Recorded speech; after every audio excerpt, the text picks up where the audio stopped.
How can you make sure that when you're gone, you leave the world different than it was before you got here? It's like you got one shot at this thing. So you started Evolve in basically like a closet space, and now you working on billion-dollar projects. With Evolve, we wanted to make sure that we was on the forefront of technology. We were going to invest in our people, but we also were going to invest in technology. The future. Exactly. Yeah. The biggest project that we're finishing up right now, and it's the one that we're most excited about, right? It's the Cosm sports and digital arena. That's really what it boils down to as it relates to me and my life. As much as I understand enough about me, fine. Identifying who I am as a man took a long time. But as soon as I figured that part out, I had to connect it from which came before me. Imagine somebody said, yo, you got 30 days and that's it. 30 days and you can count and kiss everything you ever had goodbye. What are you doing with yourself? What are you doing with your family? What are you doing with the most important thing you got in the world? What are you doing with your time?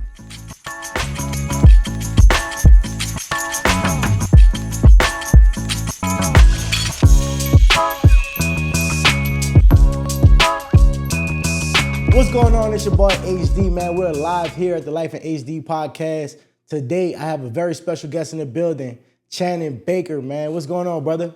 What's up, brother? How you feeling, man? I'm good. Man, I can't complain, man. Blessed. Thank you for taking some time out of your schedule to come here and, give some game to the audience. I want to get right into it, man. I know you're a fourth generation general contractor. What does it feel like continuing a legacy? Like, are you redefining it? Yeah. Like, can you give us some more insight on that? Yeah, man. So, I really never had a choice, as far as the path that was before me. And that's like the good news, right? There was like, I didn't have to have a whole bunch of decisions to make when I was a kid as far as what I wanted to do. Even though I had dreams of being a baller, I had dreams of, doing a lot of things, being a DJ, rapper, all that shit, you know what I'm saying? But, the path and the example of what I was to become was like super close. You know what I'm saying? And my dad was always big on history, so he's teaching me about everybody in our family lineage ever since I could remember. So, when we look around my house as a kid, I had pictures of my grandfather, my great-grandfather, and my great-great-grandfather everywhere in the house. So you could run from it, but you couldn't run that fast. You know what I'm saying? Because it's everywhere and it's in front of you.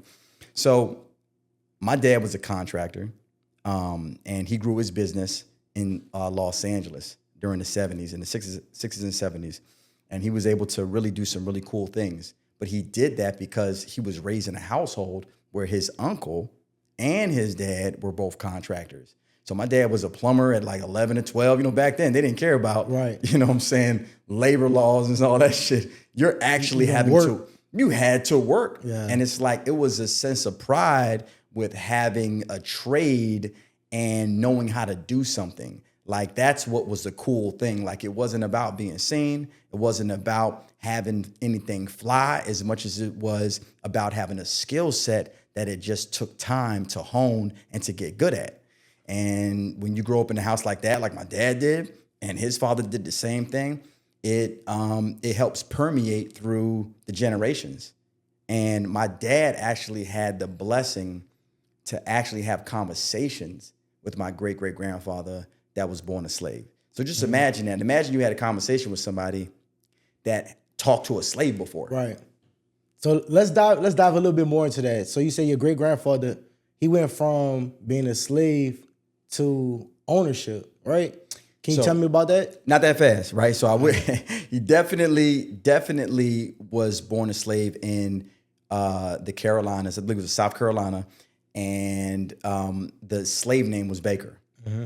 And he was freed around 1852. And family migrated to Tuskegee, Alabama. And there was a group of people that migrated to Tuskegee, Alabama, along with a number of cities around that time. And that city of Tuskegee just kind of became a bit of a hub. I mean, I'm sure you've heard of like the Tuskegee Airmen. Yeah. And there's obviously Tuskegee University down there. But George Washington Carver and a few other really prominent Black agriculture scientists came out of Tuskegee. Because remember, back then, it wasn't computers. It wasn't, about mass manufacturing. Like the number one industry in the world around that time was like agriculture and clothing. You know what I'm saying? It was like the basic stuff, like the basic stuff. Like you had to learn how to eat and you had to clothe yourself, and then you had to build because you had shelter. So those basics, and if you had a specialty in those areas, because I know you already know this, back in the day, the slaves were the workforce of America. Right. So just imagine all the skilled people. We did this every single day. Yeah. So when it came to having a skill set, and this is before the Mexicans or any people from Latin America moved to the States, that was before all of the white, people in the boonies or people from out of the country. It was built on our it was backs. Like we literally in were our hands. We that's were the ones it. that was building it. And that's what the history books share outside of them being, erased. Right. But that's why I love what you're doing here, because we make sure that this information gets to the next generation to know that everybody look like us, and there's nothing wrong with that. Right. We built it, and now guess what everybody looking for? They're looking for somebody to do something to still build it, because everybody will always need that. So long story short, the Tuskegee generation, or the generational minds that were in Tuskegee around agriculture had opportunities because there were a lot of people that was coming through that college when it was established. And, my great-great-grandfather, Henry Clayton Baker, actually studied there. And at Tuskegee. He did. That's lit. He graduated, but he studied there. And he was studying and he was actually in George Washington Carver's autobiography. So my dad would tell me these things as a kid.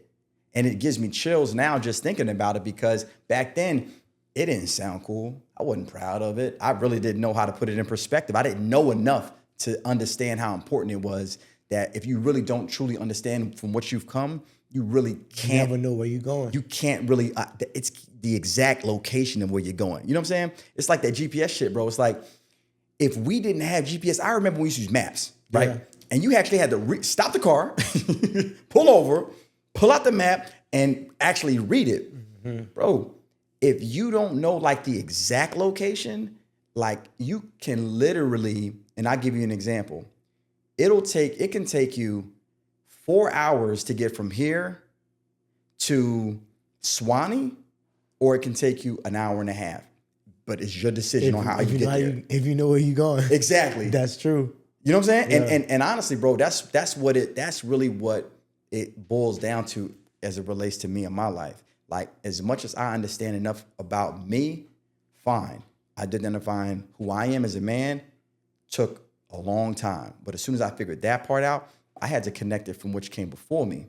And it's that combination that helped me be an accelerator in life. Love that. I love that.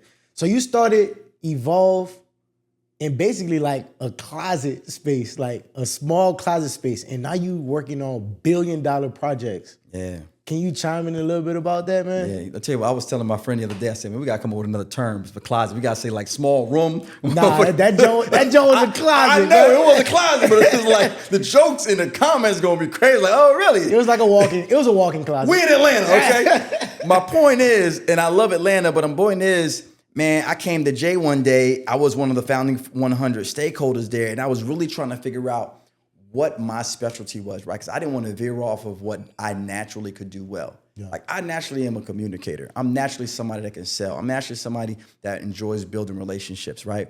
And my skill set was construction, because I grew up in a household in construction. Right. So, from the time that I was able to basically walk on a job site, maybe 13, 14 years old, I actually had to work on a job site.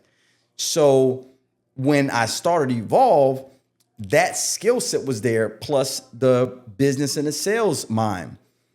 Jay Bailey, who's the president of Rice, I would see him in the hallways, and he would always kind of speak into me, like speak these great messages to me and about me to other people. And, at first I'm like, damn, how does he really know like the direction that I'm going? Because what he's saying is not factual. Like, I'm not that big of a builder. I'm not, you know what I'm saying? He was like speaking life into my situation in the future. And as soon as I started to take that on, as in, okay, you do have what it takes. Because I was going through a bit of an identity crisis at that time. Just got divorced. My kids didn't like me because I was a bad guy in the household. You know, I was trying to figure out how do you maneuver in life without being married. I was married for a while, for like 10, maybe 11 years at that time. So personally at that time, I remember going through incredible struggles, just like trying to figure things out. Yeah. And emotionally, all over the place. I'm talking about, man, unstable. Okay. So, but I also recognized at that time I had to provide for my family. Like there was no thing that was going to prevent me from providing for my family. Yeah. That was the only thing. Foundational. That's one thing that I never missed that message from growing up as a kid. My dad did a lot of shit. One thing he never did was forget about his family. Always took care of his kids, 1,000%, and whoever he was with. So bringing back to the story, Jay would speak all of these things into me. I'm starting to believe in myself a little bit. And I'm like, okay, I need a place to like sit down and do work. Like there's no offices available. Everything is booked out. And I found myself in these little bitty huddle rooms setting things up every single night. I would have 2 screens, a book bag, and like a bunch of like books. And I mean, I look like, you know, Pippi Longstocking. I mean, I literally was like in grind mode. Bro, I was in straight war grind mode. I mean, it was grind state of mind. You wanted it more than you wanted that next breath. Are you kidding me? Oh my God, bro. It was to the point where I would go work until about 10, 11 o'clock at night and then go run at nighttime. Then be right back up, and I'll be 6, right back 7? up. And I'm tearing up. I'm up at 5 o'clock. I'm up at 5 o'clock and I'm going back to the gym and I'm working out. Yeah. I'm taking myself to the brink of exhaustion because I recognize that this is my last shot. Like if somebody told you, and I did a video, I said, imagine somebody said, yo, you got 30 days and that's it. 30 days and you can count and kiss everything you ever had goodbye. What are you doing with yourself? What are you doing with your family? What are you doing with the most important thing you got in the world? What are you doing with your time? 30 days. You had to give it all you had. And how different would your life be if you operated like that? I sent that message out to the universe. Swear to God, it's giving me chills thinking about this shit now, bro. Because when I did that, I didn't have nothing. Yeah, wow, that's crazy. Nothing. So now you sitting there today. Well, you know, building $1 billion I got a few things. You know what I'm saying? But let me just tell you. So when I asked him about what to do, he said, we ain't got no space. I pulled out a napkin. I said, nah, there's a little closet downstairs, a storage closet. I said, this is this dimension. I can still give you closet space, but I need to just be in this corner. It's about 50 square feet. Can you please just allow me to build it out? I said, I'll pay for it myself. Just allow me to get a space. And he just said, do it, run, go. And I never looked back, man. That's amazing. So you notched out your own office. I literally built out my own office out of a closet and had meetings in there, conference calls in there. And I was prideful, bro. It felt good that I had my own space. I actually even put my logo on the door. Yeah. You should. It was like that. I mean, closet, it wasn't a closet anymore. I literally transformed that thing into my office. So I had wood ceilings, you know what I'm saying? I tricked it out. I painted different walls. Man, listen, if you asked me about it, I was like, listen, you can come to my office. You couldn't tell you ain't had a corner office, the corner ball, the corner office. That's how I felt. I felt like I was on the 29th floor. Downtown. That's how you're supposed to City feel. View. Yeah. You know what I'm saying? That's so how it's supposed to be. Yeah, bro. That was a good time. And it was being in the moment back then is what I enjoyed the most because when it happened and I sat down the first time, I felt good. Yeah. I love that, man. And I also love too, like what the Rice Center brings for people like us, right? And just the whole idea of legacy. Yeah. Right. What's been able to transpire throughout the years and what's being able to be built from different entrepreneurs and being in like the incubators that we have, the programs that they have at the Rice Center. It's just been an amazing opportunity and blessing to be a part of. You know what I'm saying? Even the cafe that we built. That's right. I love that I'm able to say that I have some type of like imprint on the Rice Center. Forever. Yes. Yeah. Yes. Can you tell the people that's listening and looking right now the impact and the legacy behind the Rice Center and how important it is for like entrepreneurs and people like ourselves? So it's the definition of giving back. It's the definition of paying something forward, right? H.J. Russell, which you may or may not know, is the godfather of construction and development and entrepreneurship in Atlanta. Yep. Like it starts and it stops with him. Okay. One thing I didn't know is that the first millionaire in Atlanta is Alonzo Herndon, right? And Alonzo Herndon is actually one of the projects that I'm working on right now. So sidebar, Alonzo Herndon was one of the first millionaires that was born a slave. Wow. That's actually that became a millionaire in Atlanta. Didn't know that. And then H.J. Russell, who was born, I believe H.J. Russell was born in 1930 something. Because I know he was either 6 to 10 years older than my dad. My dad was born in 1940. Both of them from Tuskegee, Alabama, coincidentally, right? Again, agriculture and construction, Tuskegee, right? H.J. Russell was a godfather, bro. And what he did is he not only brought like the business of construction to the forefront of Atlanta as far as ownership, is him and Maynard Jackson that established a relationship of trust to where is that opportunities that were going to scale, not just grow, but scale your business were earned by H.J. Russell and Company. You know, they love to see this word. They love to say given. I'm going to tell you something. Ain't nobody gave H.J. shit. He earned every single opportunity that came his way. And what he ended up doing was he established a legacy of Black millionaire businesses that were offspring from him. Yeah. Like, that's the mark of a man. Like, let's say you become a billionaire, all your friends broke. You're nothing but a rich motherfucker. Yeah. Right? That legacy don't really mean too much. It doesn't mean anything. Because what you did is you're a consumer. You came here to take. You didn't come here to give. You came here to consume. You ain't come here to bless. So it's like, why would we remember you? It's like, if you look at agriculture, it's like, listen, the guy that goes to the farm just to eat everything up versus the guy that comes to eat and then replenish. Like, who are you? So when you look at the legacy of H.J. Russell, bro, it's probably one of the illest legacies that's known to man, because if you look in his track record and you look at his path, the path that he has blazed, it's a laundry list of people that's winning right now.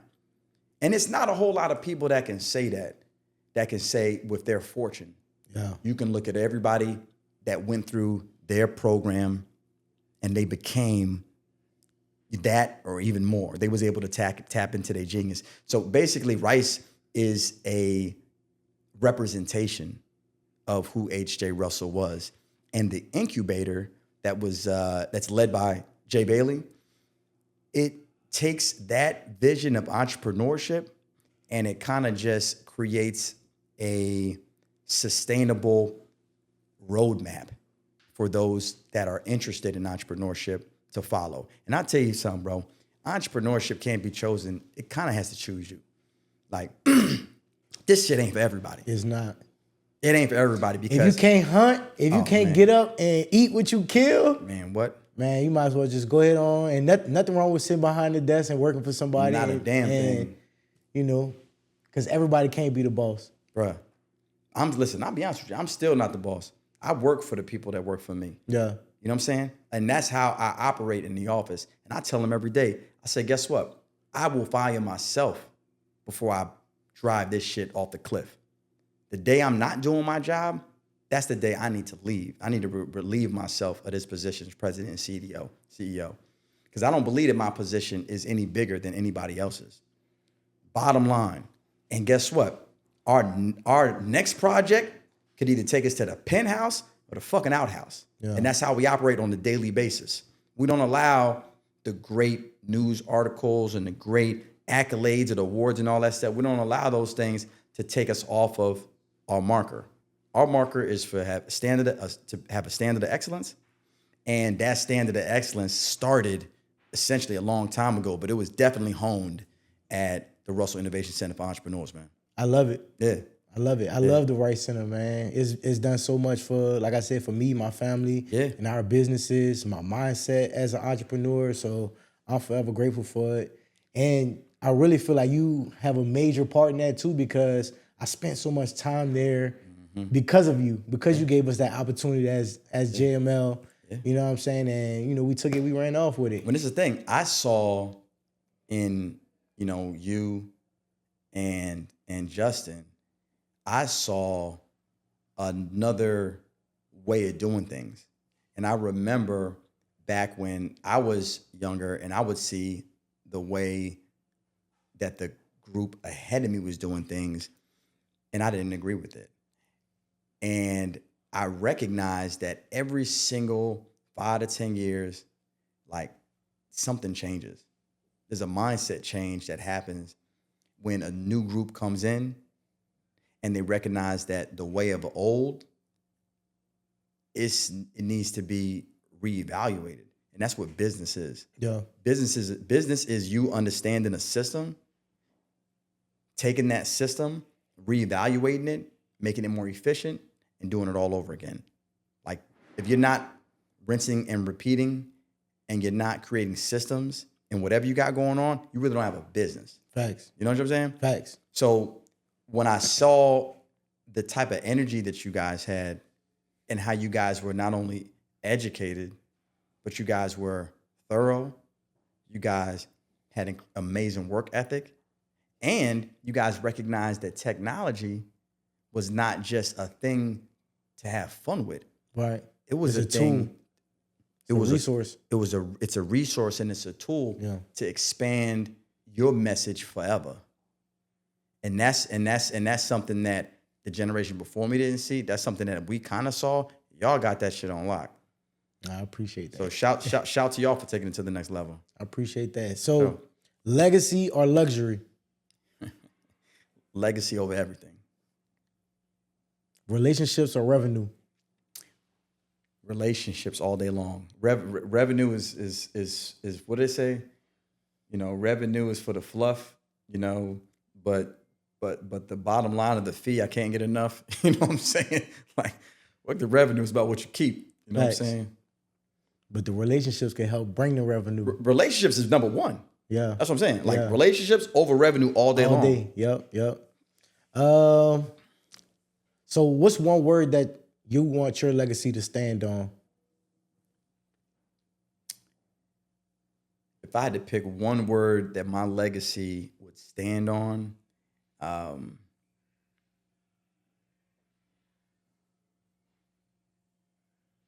purpose. All right. So that's not the Instagram. That's not the Instagram like meaning, right? Mm-hmm. What's the real Channing Baker? When Channing Baker, like you say, you was walking up the beach, reading your book, reflecting on life. When you say my legacy, when they hear Channing Baker, what you want to hear? Like how you just gave me about Mr. Russell. How you want them to remember you? I think that I've recognized over the past few years that when I'm intentional, which means you're doing something for the right reasons, and you're putting someone's interests before yours, and you're gifted at whatever the actual need is. Like, it's one thing to be able to like solve a problem. It's another thing to be able to solve a relevant problem in someone's world. Like that means that you got value, right? So the bar, the gem is how can I create value that otherwise wasn't there before I got there? So it's like before you arrived, we didn't have that type of value. And my purpose and my value are in alignment with each other. But you got to find one of them. I mean, you got to find each of them by themselves. Like, I had to find my purpose and I had to find my value because they're exclusive. One does not come with the other. You got to find your purpose and you have to find your value. And that's a whole series in itself. And I went through a whole process of identifying what my value was and identifying what my purpose was. And as soon as I was able to get those two, life slowed down. Bet. So, and this is just some more game that I'm getting as a younger man. Yeah. You feel me? Like, how do you balance the life aspect of, life, wife, kids? Then you got your personal health, of, family, friends, and then what else? I guess entertainment. Sure. How do you balance those 4 pillars of life? So my opinion is going to be a little unpopular. I come from like the Kobe Bryant mindset of sacrifice and balance is balance is a dream. Balance is something that, you shoot for, but it's not reality. Yeah. If you're interested in being great, you're not interested in balance. Because anybody that's ever accomplished anything of real significance told you that they had to sacrifice. You're not going to meet many people. Now, again, you may meet some, but you're not going to meet many people that can say that they've got it all on up and up across the board. Yeah. So I'm not even going to front like that's the goal, right? The goal is to be so great at a thing and hone your abilities and be so great at a thing that it can help grow and supplement and give you your time back. Because that's really what you want at the end of the day. You want time with your family. Thanks. You want time with your friends. But guess what, bro? It's not about the amount of time. It's about the fucking quality of the time. Because if I ask you, man, what was you doing on September, 3rd, 2016? You have no fucking idea. Why?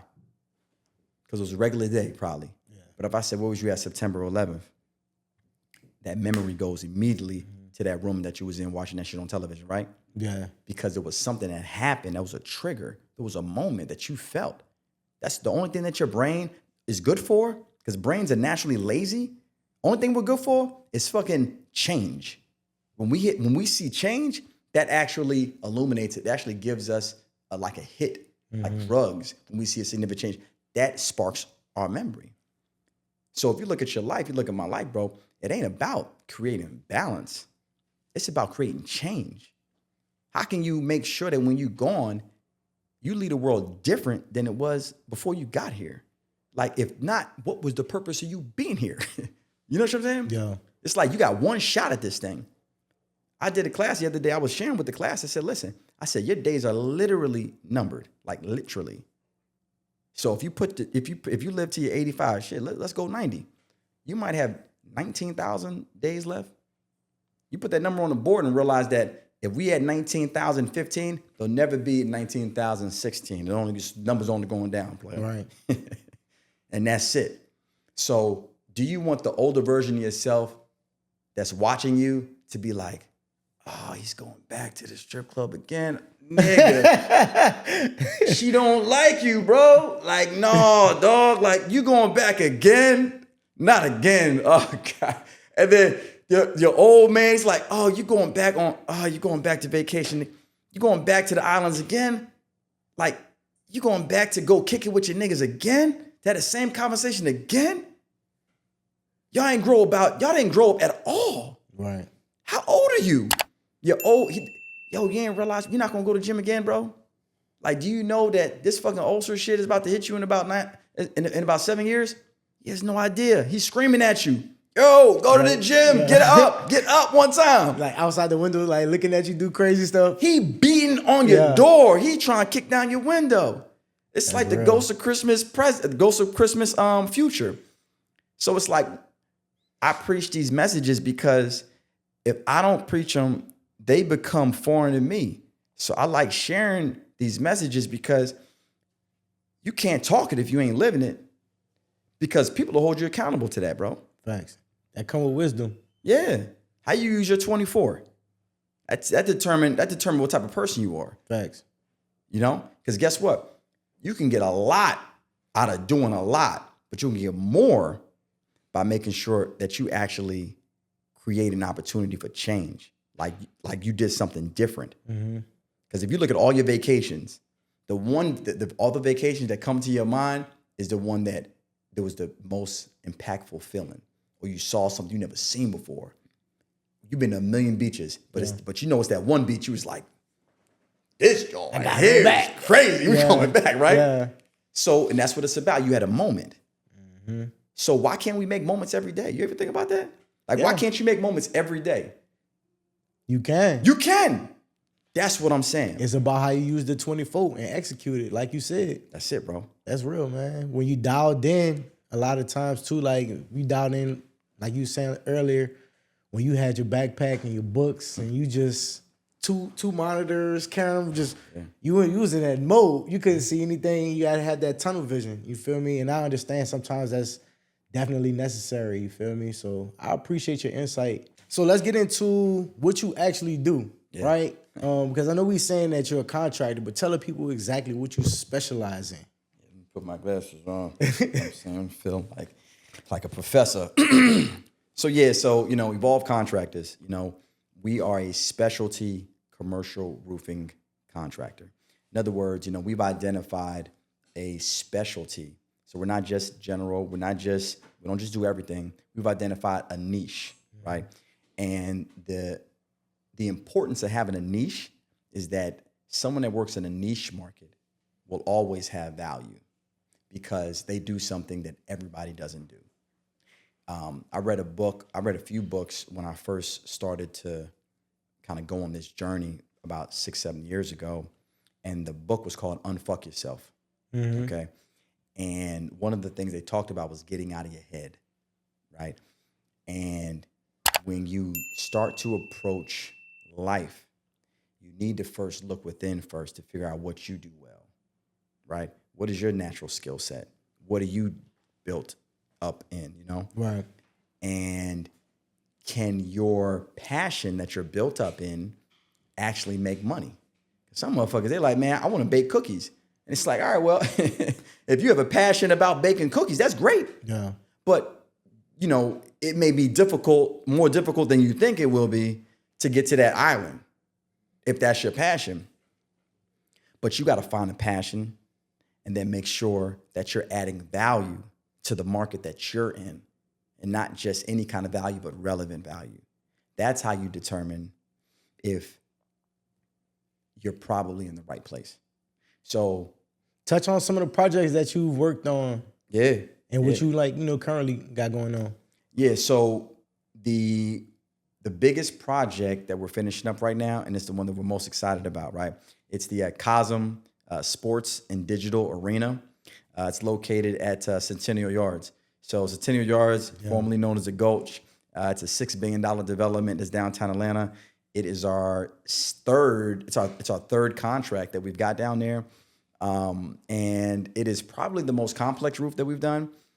It incorporates 2 different building roof assemblies. And we're also super excited about doing the electronic leak detection. So, and I know you're like, what the hell is electronic leak detection? And then most people don't know what that is. But basically what we did is with Evolve, we wanted to make sure that we was on the forefront of technology, right? We were going to invest in our people, but we also were going to invest in technology. The future. Exactly. Yeah. So what we did is we identified something that was within our space that had a technology component. I'm big on QA/QC. I'm big on making sure when we do a job, we don't go back. What do? We identified a system that was already in the market that required technology and training, get trained up in it, bought the technology, got good at it, certification. got certified. Now we're not only certified to do the installation, we're certified to manage it. Yep. And to do the testing and to do long-term management. So every roof that we do turns into a 10-year contract.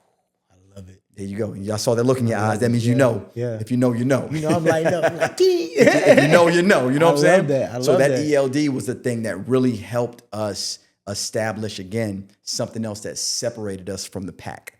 We're obsessed with finding things to separate us from the pack and get really good at it. That's amazing. Yeah. We got to come to one of the sites, man. I need to stand on one of these roofs on top of Centennial Yards and have a crazy view. We're doing we're going to fly, we got a company that's going to fly a drone over Cosm as soon as we do the logo. Y'all can come out for that. I would love to. Herndon Square, like I shared with you earlier, Alonzo Herndon. We got about $3 million worth of roof work on that development. And that one is a great project for you to come by and visit. It's right there off of Northside Drive. One one of the projects that we're honestly the most proud about is a small roof. It's about 2,000 square feet. It's for the Atlanta Business League. And the Atlanta Business League is near and dear to my heart, right? Because they're the first minority contractor like advocacy group in the United States, the Business League, right? Yeah. Originally it's like the National Business League, but the Atlanta Business League, I think established in like 1933, they were the first advocacy group for minority contractors. So basically, they were rice before rice existed. And when I found out that their roof was caving in, they called me. What do we do, man? They had all these sponsors, and we're a community-driven company that believed in, really, if you ask our help, we're gonna do whatever we can to make it happen. Yeah. Man, we pulled together all of the vendors and all of the subcontractors and ourselves, and we did a $76,000 pro bono roof for them. And, they couldn't have been that. I mean, I was happy. That's a blessing. That's what they said. Yeah. And it's like, that's what happens when you actually take your relationships, like we talked about early, seriously. Mm-hmm. Every person I called on, I've been established relationships with business owners in construction for past 25 years. So everybody I called in was like, Channing, no problem, I got you. Because there was trust that was established over that time period. People from Morehouse, people from Georgia Tech, all that. So, that's the project that I'll tell you what, bro, is I am the most proud about that one. But yeah, Centennial Yards is definitely the one that's got all the lights, the bells and whistles and all that. I love it, man. Yeah, I can't wait to come out and actually see the projects, like I said, in person and get to experience the crazy view from the top, you know what I'm saying, and see what it's like up there. What separates somebody from the person who gets a shot versus the person who keeps getting bigger shots? You got to rephrase that question. What do you mean? So somebody who's like, they might get one shot versus the person who keeps getting bigger shots. What's separating them? Opportunities, shots. Is that what you mean? Yeah, whatever kind of shots we taking. Yeah. It's funny when I think about what you're saying. I think about the analogy of,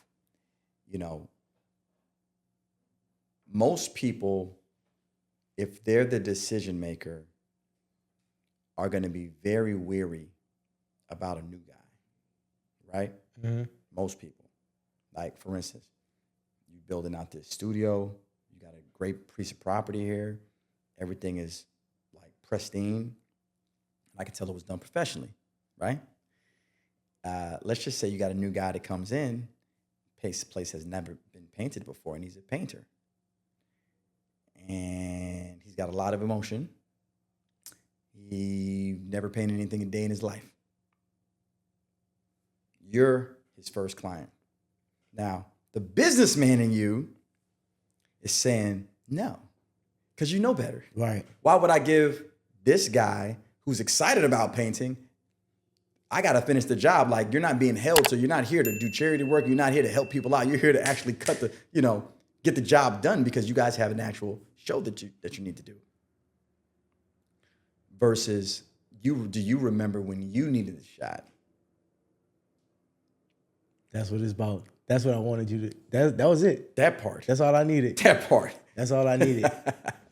I really appreciate you for coming on today, Channing, for real, man. Yeah, for sure. This the game that the people need. You know what I'm saying? Like, bridging the gap, being able to reach back and be a bridge builder, right? Because same way you are for me, I'm for somebody else. Yeah.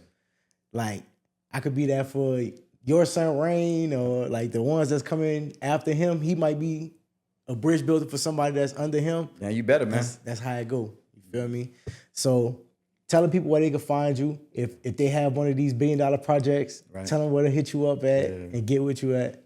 No doubt. So Evolve Contractors, you can always go to evolvecontractors.com. It's evolve-contractors.com. We are also on social media. Obviously, we have a YouTube channel. You can search evolve.contractors. You can go to Instagram, and you can go to my page, which is Channing Baker 1852. That's Channing Baker 1852. And you can find our IG. We're obviously on LinkedIn.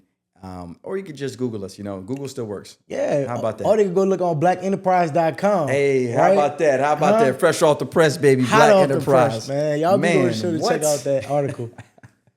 Yes, sir, man. You already know, man. It's been another insightful episode here on the Life in HD podcast. You already know, man. Dreams don't work unless you do. Let's lock in. Let's get to it. Let's build this legacy. Let's go. Appreciate you, man. I appreciate you, man.